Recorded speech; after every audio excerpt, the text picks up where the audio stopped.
Welcome to Sci-Fi Galaxy, your gateway to epic adventures, cosmic mysteries, and thrilling stories from beyond the stars.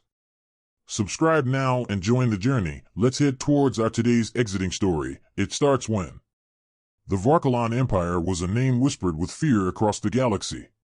For centuries, they had expanded their dominion, leaving shattered civilizations and burning worlds in their wake. Their warships were legendary, hulking behemoths armed with devastating weapons. Their soldiers, the Karvax, were relentless and bred for conquest. Leading the Varkalon Empire was Supreme Marshal Orlek Voss, a towering figure with an unyielding presence. Orlek had built his reputation on conquest and annihilation, and his belief was simple: strength was absolute, and weakness was unforgivable. When Orlek's scouts discovered Lytheria, a remote, verdant world in the Outer Rim, he saw an opportunity.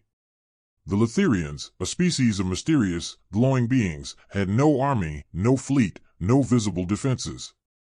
To Orlek, they were an easy victory, ripe for domination. Mobilize the fleet, Orlek commanded aboard his flagship, the Dominion Spear. His voice resonated with cold authority. By this time tomorrow, Lytheria will kneel. But Lytheria was no ordinary planet. Its forests shimmered with bioluminescent trees, its rivers sparkled like molten silver, and its towering crystal spires seemed to pulse with a faint, otherworldly energy. The Lytherians lived in harmony with their planet, their society built on peace and unity. What the Varkalon Empire didn't realize was that the Lytherians' peace was their greatest strength. For millennia, they had developed a unique power, the ability to connect their minds, thoughts, and emotions into a single, collective consciousness. When the Varkalon fleet descended upon Lytheria, the skies above darkened as their warships formed an ominous blockade. Waves of Karvax soldiers landed, their armored forms marching with precision and malice. The Lytherians did not run. They stood together, their glowing forms unshaken in the face of destruction.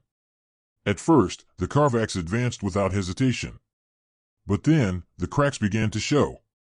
The Karvax soldiers expected no resistance, yet as they approached, an invisible force began to grip them. At first, it was subtle, hesitation, unease. But then, it grew. Their thoughts became chaotic, overwhelmed by visions they couldn't explain. Soldiers saw faces from their pasts, family members, friends they had lost, and victims of their conquests. Memories of atrocities they had buried deep now surged to the forefront, vivid and unbearable. One soldier dropped his weapon, trembling. Another screamed, collapsing to his knees. Entire battalions fell into disarray, their discipline shattered by an unseen hand. From the command bridge of the Dominion Spear, Orlek Voss observed the unfolding chaos. "What is happening down there?" he demanded. "Marshal, the troops are breaking," one of his officers stammered. "The Lytherians, they're in their heads. Reports indicate psychological interference." Orlek's eyes narrowed. "Deploy the psionic disruptors," he ordered. "Cut them off from whatever trick they're using." The disruptors, advanced devices capable of severing telepathic links, were deployed across the battlefield. A high-pitched hum resonated as the devices activated, sending a wave of interference through the Lytherian network. The Lytherians recoiled. Their glowing bonds dimmed, flickering like fading embers. Many fell to the ground, clutching their heads as the connection they had known all their lives was abruptly severed. Orlek smirked as his forces began to regroup. "Now," he growled, "crush them." But the Lytherians had one last hope. From the heart of their sanctuary, a child stepped forward. Barely 10 years old, their luminescent form radiated an intensity that outshone even the elders. This child, Solon, was the Nexus, a being born with an unprecedented connection to the Lytherian collective. With a single thought, Solon overwhelmed the disruptors, rendering them useless. The Lytherian network reignited, stronger than ever. The Karvax soldiers faltered once more, their minds assailed by the collective power of an entire planet. Solon became the focal point of the Lytherian collective, amplifying their strength to unimaginable levels. Their network extended beyond the battlefield, reaching into the Varkalon fleet orbiting above. On board the warships, chaos erupted. Engineers sabotaged vital systems, driven by sudden, overwhelming guilt. Gunners turned their weapons inward, targeting their own officers. The Varkalon fleet, once the pinnacle of military precision, began to fall apart. Supreme Marshal Orlek Voss watched the destruction unfold with rising fury. He was no stranger to adversity, and he would not let this strange race humiliate his empire. Donning an advanced neural shield, a device designed to block telepathic interference, he armed himself and prepared to descend to the planet's surface. If the Nexus is their strength, Orlek declared, then I will destroy it myself. The Lytherian sanctuary, a crystalline structure pulsating with energy, was eerily silent as Orlek entered. The glow of the Lytherians illuminated the chamber, and at its center stood Solon. Orlek leveled his weapon at the child. "This ends now," he growled. Solon didn't move. They didn't speak. Instead, they reached out with their mind, and the memories came flooding in. Orlek Voss prided himself on being unshakable.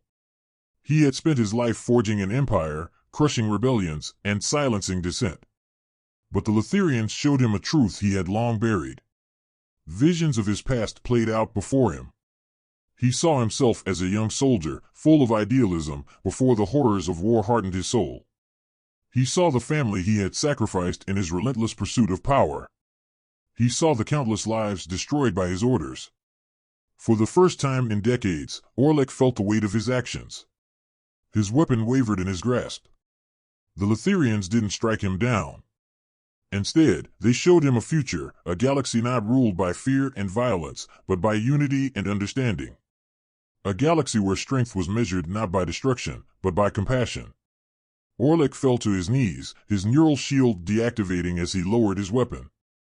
Above, the Varkalon fleet, leaderless and consumed by chaos, began to retreat.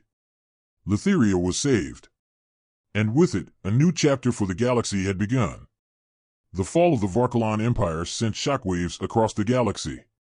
Word of the Lytherians' victory spread, inspiring hope in oppressed civilizations and sparking rebellion against tyrannical regimes. Yet, the Lytherians sought no glory. They returned to their quiet lives, content in the knowledge that they had changed the course of history. Their story became a symbol of hope, a reminder that even in the darkest of times, compassion could triumph over violence. And so, the question remains, could humanity ever embrace such a path? Or are we destined to repeat the mistakes of the Varkalon Empire?